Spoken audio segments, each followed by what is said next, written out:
पण मला एक सांग, तू तू कशी काय आली इथे अचानक? मी तेच विचारते तुम्हाला, तुम्ही इथे काय करताय? मी का टॅरो रीडर रेस्टॉरंटला जाऊ शकत नाही का? बरं झालं तू आलीस, आज तुला माझ्याकडून ट्रीट. ओ येस, थँक्यू. ओ काय झालं?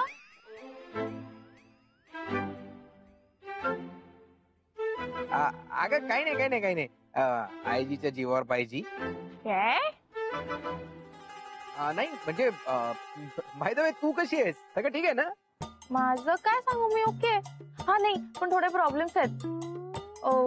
मावशी ऐक ना, मी सगळं केलं तू सांगितलं तसं, पण राधिका अजून घरातच आहे, ती जातच नाहीये. काहीतरी सांग ना, काय करू आता? हे बघ, तू काळजी करू नकोस, तुला लगेच इफेक्ट जाणवेल आणि तू स्वतः सांगायला येशील माझ्याकडे, पावला पावला. सँडविच सोबत पाव? मला वेटर पावला ना. अरे देवा, काय झालं? काही नाही. तू त्याच्याकडे लक्ष देऊ नकोस ग. बाय द वे ही कोण? ही माझी बेस्ट फ्रेंड आहे, ईशा. हाय. तिला काही प्रॉब्लेम नाहीये का? हा ऍक्च्युली हिला काहीच प्रॉब्लेम्स नाहीयेत. पण मला नक्कीच हाय, नाही हिला काहीच प्रॉब्लेम्स नाहीये. एनिवे आम्ही जरा निघतो, आम्हाला थोडं बोलायचंय. मी निघते आता. एक मिनिट. अरे यार, काय? अरे यार मी पाकिट विसरलो यार. परत? हो ग. किती हवेत? म्हणजे आता आम्ही 2 सँडविच म्हणजे आय थिंक 475. सुट्टे आहेत माझ्याकडे. अरे वा. मी टिप देईल वेटरला. दे. Thank you. Bye guys, bye bye. तू काय का ट्रीट ट्रीट ट्रीट ट्रीट इल्ली ट्रीट सारखी बोलतेस? पण काय रे, तू खरंच वॉलेट विसरलास का? अरे यार, तू खा ग, तू खा. अरे वाव यार, तुझी ती टॅरो मावशी कसली आहे ना, ती काय दिसते आणि काय बोलते. माहिती का, मला जर तुझ्यासारखा रिच बॉयफ्रेंड हवा असेल ना, तर मला असं वाटतं की मी पण करून घ्यावं टॅरो.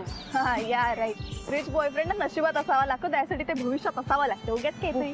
हो पण जाऊ दे, आता माझा टॅरो चालू आहे ना, नंतर तू बघ, त्याला खूप पैसे लागतात. गॅरी का मंगल? हॅलो, हाय बच्चा. तुला कसं कळलं मी तुला मिस करते? कारण मी मिस करतोय तुला. बरं ऐक ना, तुला एक गुड न्यूज द्यायची होती. Good news? काय गुड न्यूज? आपण युरोप ट्रिपला जातोय. मी जस्ट बुकिंग केलंय. हो सिरियसली? येस, तुला मी प्रॉमिस केलं होतं ना बच्चा. बघ मी करून दाखवलं. आय लव्ह यू यार. कधी कधी जातोय आपण? हो, तुला बाकी डिटेल्स सांगतो मी लवकर, पण लवकरच जायचं एवढं लक्षात ठेव. हो अगदी भारी. मला तर खूप शॉपिंग करायचंय यार, मला खूप शॉपिंग करायचं आहे. अगं हो, थांब अजून वेळ आहे तसा तयारी करायला.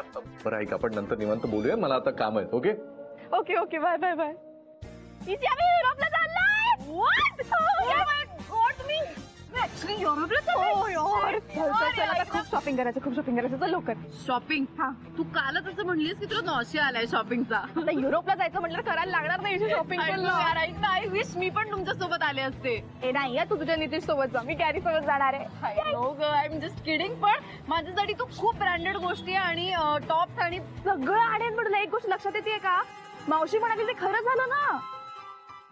अगदी वेड अँड कॉल अँड टेल. अगं इथे बसून खाल्लं, आता इथे बसून खाते. झालं ना, थांब ना आता. बघ कोणाचा फोन आहे. अरे शनायाचा फोन. तिचा का फोन आला परत? बापरे, मगाशी मी जे काही बोललो ते तिने ऐकलं तर नसेल ना मावशी. घे काय म्हणते बघ. हॅलो. हाय मावशी, मी शनाया बोलते. ओळखलं मी, तुझा नंबर आहे सेव्ह माझ्याकडे. अगं गुड न्यूज आहे, मी आणि गॅरी युरोप टूरला चाललो. याय.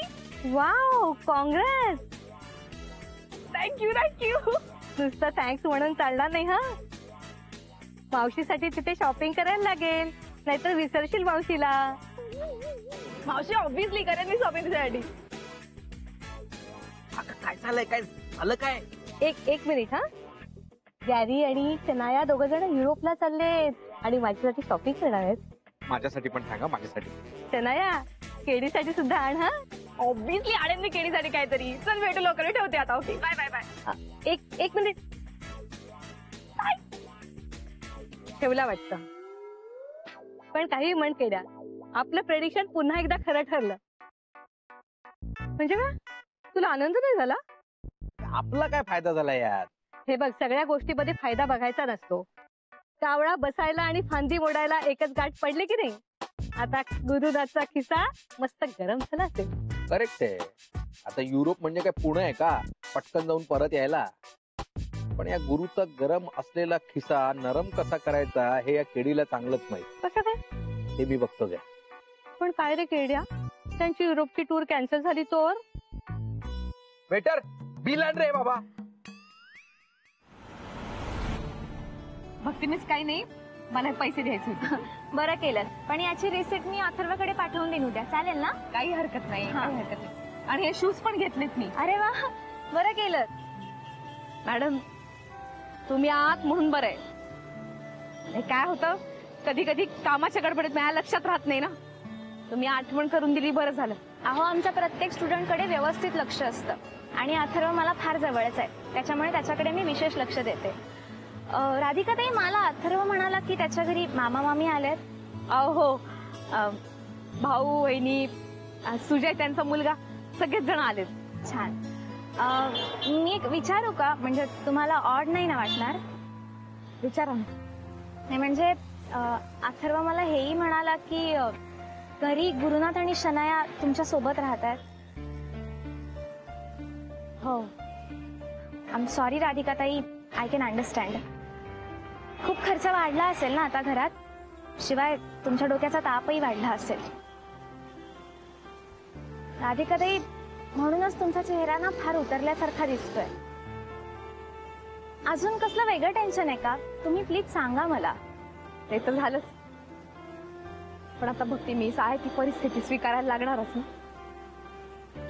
मला या सगळ्यातनं सावरायला थोडा वेळ लागेलच, पण होईल सगळं नीट. मध्यंतरीच्या काळात बरंच काही झालंय. म्हणजे आता काय सांगू तुम्हाला.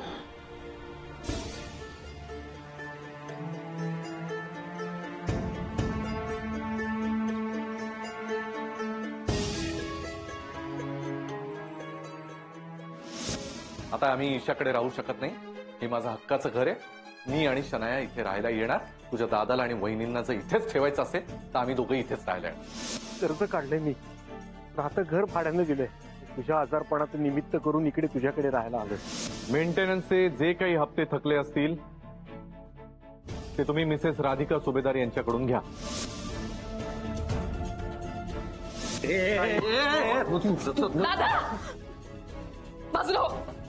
तुम्ही हे घर माझं आहे आणि इथे शनायाची जबाबदारी मी घेतली. ती मग तिला एकाही शब्दानं बोललेलं मी खपून घेणार नाही. जिच्या जीवावर उड्या मारतोस ना एवढा, तिला तर बघतोच मी, पण तुलाही बघेन मी.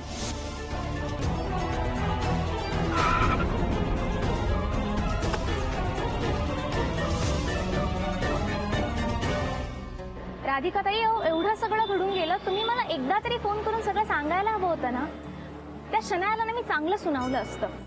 ती काय ऐकणार आहे का?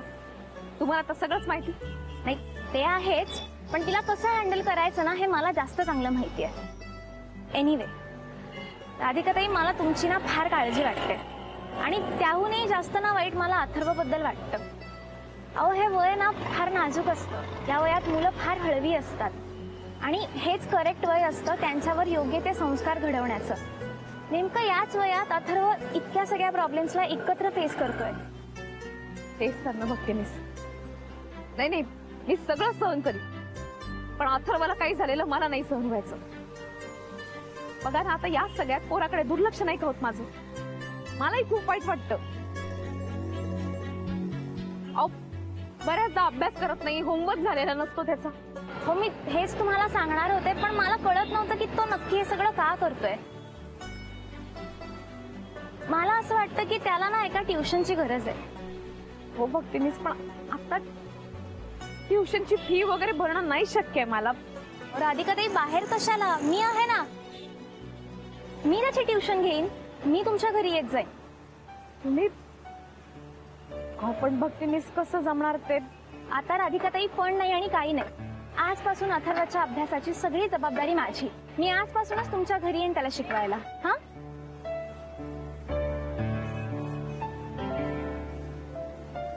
थँक्यू भक्तीनीस. You are welcome. बरं येते मी. हा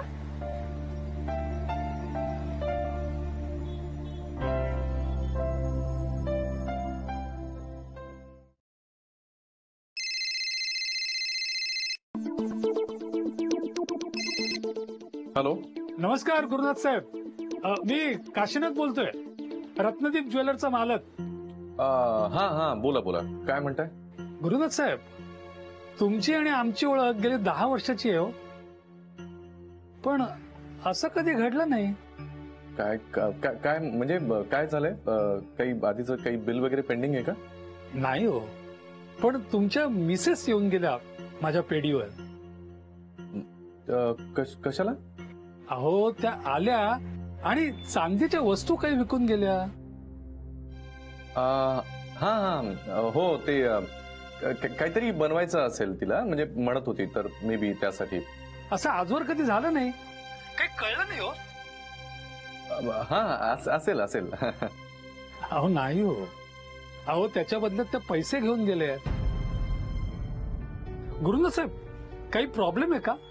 नाही तर काही असेल तर सांगा तसं. म्हणजे काही बनवायचं असेल तर मला सांगा. पैशाची काळजी करू नका. पैसे तुम्ही आरामात द्या, काही काळजी करू नका. मी जरा करू का तुम्हाला नंतर? मी जरा कामात बिझी आहे. हा, मी करतो, तुम्हाला परत करतो. ठीक आहे.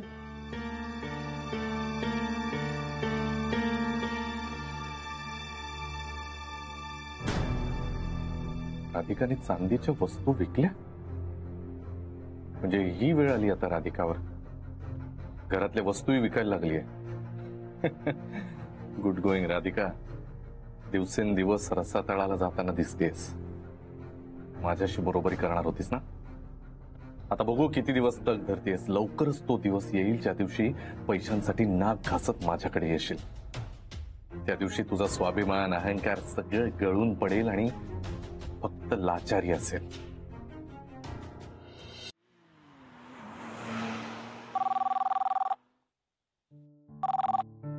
Hello LF. हा हॅलो, कोण? जेनिका? मी नाना दामले बोलतोय. ओ हाय नानाजी, हाव यू? अगं आमच्या समिताची तब्येत जरा थोडीशी नरम आहे, त्यामुळे ती येणार नाही ऑफिसला. ओ गॉड, काय काय झालंय? नाही काही विशेष नाहीये, नेहमीच आहे तसं. पण डॉक्टरांनी तिला बेड रेस्ट घ्यायला सांगितलेले 2 दिवस. अच्छा अच्छा, ओके ठीक आहे. मग तिला सांगा आराम करायला. हो नाही सांगतो, पण तू सगळ्या ऑफिसमध्ये आणि तुझ्या बॉसला कळव की ती 2 दिवस येणार नाहीये. ओके ठीक आहे, मी सांगते. But you take care of her and तिला सांगा गेट वेल सून. हो हो सांगतो सांगतो. हा ठेवू का? Okay okay, bye. जेनी, ही आहे का ती फाईल? हा राईट, ही घेऊन जातो मी. नानाजींचा कॉल आला होता. समिधाला बरं वाटत नाहीये, तिला बेड रेस्ट सांगितली. अरे बापरे यार, तिची तब्येत पण खूप नाजूक असते आणि काय करणार बिचारी. तू एक काम कर, तू पटकन तिची लीव्ह ऍप्लिकेशन तयार कर, मी साइन करून देतो. सर दॅट्स फाईन, पण गुरु सरांना सांगायला लागेल ना. ते तू सांग त्याला, आणि त्यांनी जास्त कटकट केली ना तर असं सांग की आनंद सरांनीच साइन केली. हो, त्याला हीच भाषा कळणार आहे, कारण लोकांची भावना त्याला कधीच कळत नाही. राधिका वहिनीची नाही कळली. करून घे. समिधा, हा नाना. चला पटापटा जेवून घ्या बघू. चला चला चला चला. तुम्ही का वाढून आणलं? मी आले असते ना बाहेर. तुझी सासू मला दम देऊन गेले, तिला वेळेवर जेवायला द्यायचं. चला जेवा. आणि तिने काय सांगितलं? रेस्ट म्हणजे रेस्ट, कम्प्लीट स्ट्रिक्टली रेस्ट. नाना मला एक हाक मारायची होती, मी बाहेर आले असते. अजिबात नाही. काय सांगितलं तुला? सक्तीची विश्रांती, नो कॉम्प्रोमाइज. त्यात तू जर घरकाम केलंस ना आणि हे जर तुझ्या सासूला कळलं तर माझी काही खैर नाही. हा काय तुला अजिबात कामं सांगायची नाही असा मला सॉलिड दम देऊन गेले.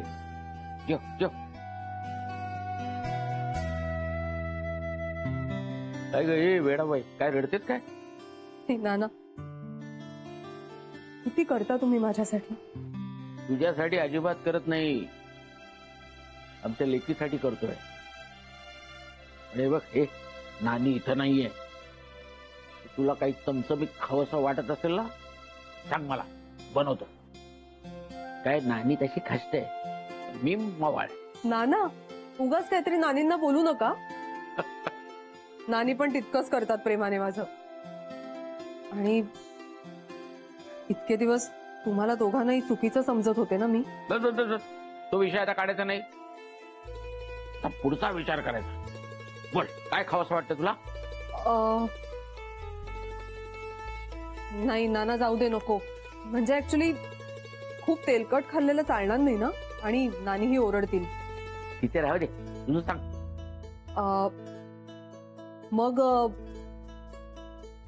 मग मला गरम गरम कांदा भजी आणि बटाटा भजी खावीशी वाटतायत. हाय शाबाश, बटाटे वडा चालेल. आता काय मला बनवता येणार नाही, पण एखाद्या चांगल्या ठिकाणाहून आणतो. नाही नाही, नको नको नाना, बाहेरचं आहे ना ते, नको, राहू दे. असं म्हणतेस काय? बर, थांब तू. अहो, तुम्ही कुठे चाललात? अरे, गरमागरम भजी बनवतो तुझ्यासाठी, बघूया मला जमतात काय ते. हा म्हणजे नको नको नाना, नको, तुम्ही नका जाऊ आता भजी बनवायला. तू थांब जरा, आलो मी. गरमागरम.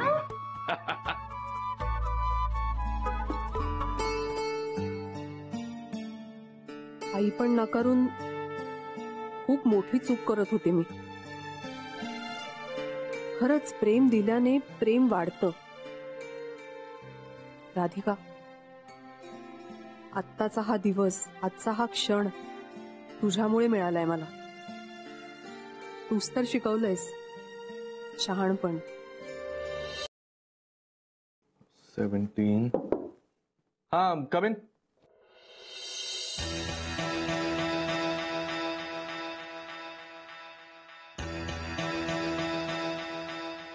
कामात मग्न दिसतंय. सर तुम्ही, सॉरी, माझं लक्षच नव्हतं. तुम्ही प्लीज बसा ना. अरे नाही नाही, तू बस ना. सर प्लीज, तुम्ही सिनियर. अरे डोंट बी फॉर्मल, ही खुर्ची तुझीच आहे. कम ऑन, बस बस. प्लीज बसा. सॉरी, माझं लक्षच नव्हतं. It's all right, it's all right. Jani, जरा आत 2 छान कॉफी पाठव ना. हा, सॉरी सर, पण तुम्ही अशी अचानक कशी काय व्हिजिट दिली? अरे काम कसं काय चाललंय तेच पाहायला आलोय. आधी कोणालाही न सांगता यावं आणि सरप्राईज द्यावं. आणि आय वॉज सरप्राईज सर. कामाबद्दल म्हणाल तर काम अगदी जोरदार चालू आहे, अगदी बेस्ट. व्हायलाच हवं. अरे हे काम झालं ना तर आपल्या खूप काही गोष्टी मार्गी लागतील. आपल्या कंपनीला 50 करोड रुपयांचा फायदा होईल आणि कंपनी कुठल्या कुठे पोहोचेल. तर तुम्ही म्हणताय तसंच होईल सगळं. आणि माझं प्रेडिक्शन विचाराल तर आपल्या कंपनीचीच फक्त हवा असेल मार्केटमध्ये आणि इतर कुणी नसेल आजूबाजूला सुद्धा. तर हे कॉन्ट्रॅक्ट जर आपण सक्सेसफुल केलं ना, तर आपण एका अशा पोझिशनला पोहोचू तिथे दुसऱ्या कंपनीला पोहोचायला कित्येक वर्ष लागतील. तुम्ही बघाच. Absolutely right, absolutely right. आणि यासाठी मी खूप मेहनत घेतोय sir. Keep it up. All the best.